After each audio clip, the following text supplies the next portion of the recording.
Lita. I hope you're all amazing, and if you are not, I hope my video puts a smile on your beautiful faces and makes you laugh. Oh my god, it's 2017 now, and I just want to wish you guys a happy new year. Happy new year to my fellow blogger and YouTube friends and you guys. Hope it was a good one, and how I wanted to kick off, you know, new year, my only goal was that I wanted to keep my YouTube active.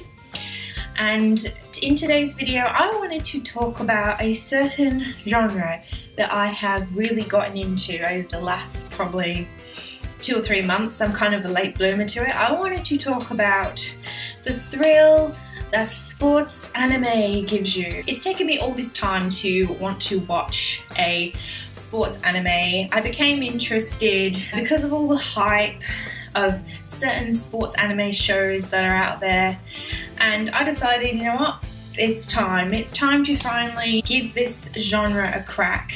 What I've noticed with sports anime is that the majority of people that I've spoken to and that who actually like the genre and that various people I've spoken to, they don't even like sports themselves in general. You know, they never played sports in school and that, and so it's quite interesting of how sports anime can just drag those kind of viewers in that don't really like sports at all and they never played it. And so I thought that was really interesting kind of audience that sports anime can sort of reel in. I'm just going to say right off the bat, I am, you know, officially hooked on sports animes. Up until now, I have seen 3 only at the moment. I wanted to start off with something that was completely kind of different and not had really been talked about that much. That's where I kind of like to start when I begin a new genre. That's when I ended up discovering an anime that some people might be familiar with. It's called Chihaya-Furu. What the anime is about is actually it's actually a card game. This game goes way back. It does. It's a game that's played mostly in Japan, and it's based off this game called The 100 Poems.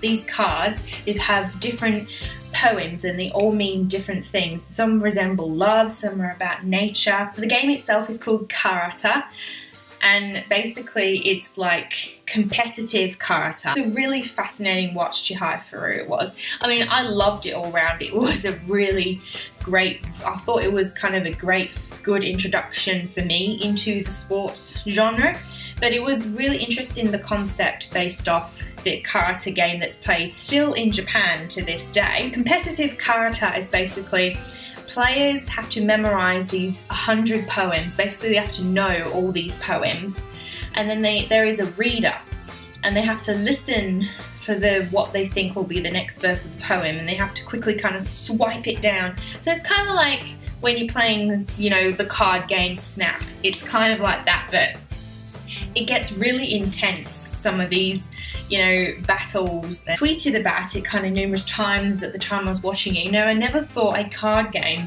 could be so interesting. So if you never have checked out Chihaya-Furu, you definitely should. And for me, I feel after watching it's like somewhat 50 episodes, 53, it definitely needs a season 3. It's been kind of cut off.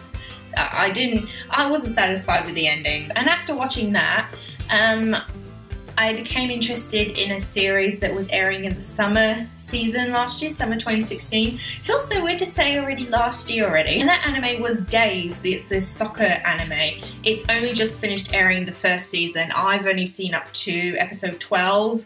I have, and that kind of piqued my interest because it's kind of nostalgia. Back when I lived in England, there's like this famous kind of football tournament that goes on called a Eurosport, and I would always go over to my auntie's place, and I remember, you know, nearly every time we would sit around and, you know, have a family gathering, watch the soccer and that. I used to support England, the team England. I like Manchester United and all that. I always get asked. Yeah, I was an England team girl.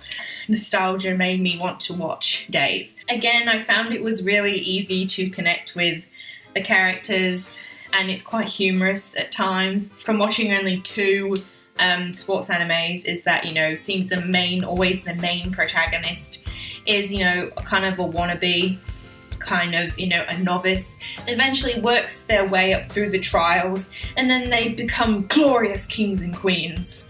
That's just my, you know, take on it. But they become triumphant in the end, and it's just, that's what's so good. I've just realised now about sports anime, that yes, some of the stuff that can happen, I've seen now that is a bit predictable. It is, you know, but you never know. There are some things you never expect, like I've only just finished Haikyuu. Yes, I'm on the Haikyuu train now. Noya is best boy. Noya Nishina. Nishina is best boy. Love him. And it's too hard for me to pick from any of the other characters from the Karasuno volleyball team. It's too hard. They're all so cute, and they've all got their redeeming qualities about them. And yeah, I like Haikyuu. I didn't know what to expect from Haikyuu. I've always avoided spoilers. I knew nothing of what kind of was going to happen. Main protagonist, you know, Hinata, that wants to be the ace, wants to be the little giant that he saw on the big screen. You know, he's someone that's small, and, you know, in volleyball there's always, and in basketball as well, there's always someone that's tall. There's always tall people that only play the sport. You know, you're disadvantaged if you're small, and he wants to be known as, you know, the little giant. He wants to, you know, show that it's not all about height, and through Hinata, you know, he wants to prove that it doesn't matter if you're big or small, you can achieve anything pretty much. I actually only finished Haikyuu, I think, yesterday or the day before, and it was such a good, exciting watch. You know, I was on the edge of my seat, and I shedded a tear through the last 10 episodes of season 3, which was about one game. I didn't realise that, and that had me on the brink edge of my seat. And I'm going to do eventually a separate video talking about Haikyuu.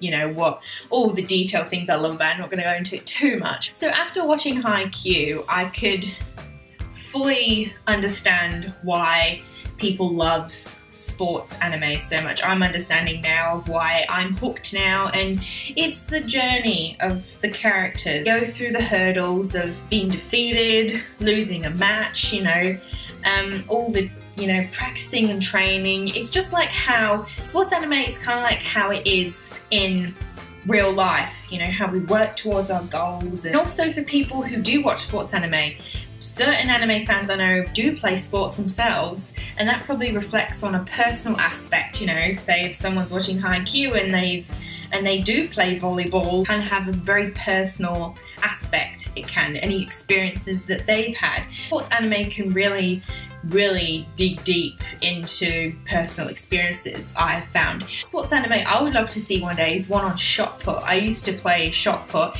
If no one knows what shot put is, it's when you've got this heavy steel ball. You actually have to launch it from your shoulder and go like that. These balls are so heavy. And I only got to compete in one competition in my whole high school life, and I became, I think, like 7th or 6th place. I think I came 7th place. I mean, I knew I wasn't going to be as good as the other people that were competing at the time, but it was a good experience. It was. And, you know, maybe one day there'll be a, you know, sports anime about shot put, which would be really interesting. I really understand now why people love sports animes, and it has reflected for me nostalgia, things I've experienced, and it's the journey, it's the connection you end up having with the characters. You know, you end up cheering for them, you cry with them. I cried finally in the last episode of Haikyuu of season 3, episode 10. Oh, I cried. You know, it was a great way to end the show. Golden moment. I will never forget it.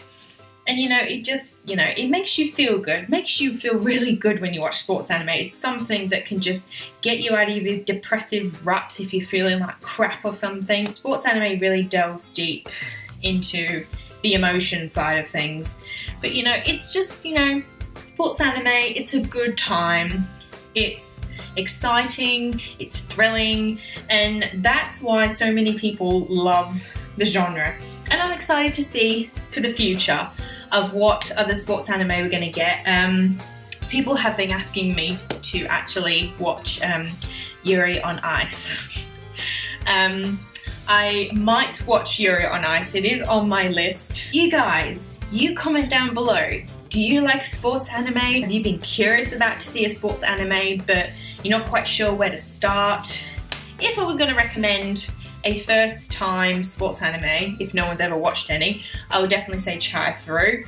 It's very unique to the others. I mean, anyone else probably would say Haikyuu or Kuroko no Basket. I want to know your thoughts about sports anime. I mean, have you connected on a personal level with any of the sports animes, or don't you like sports animes at all? You can tell me like why. So, I mean, I know I'm not going to like every single maybe sports anime under the sun. I mean, you know, the themes of anything can get, you know, a little bit repetitive, but after saying Haikyuu, I was very surprised.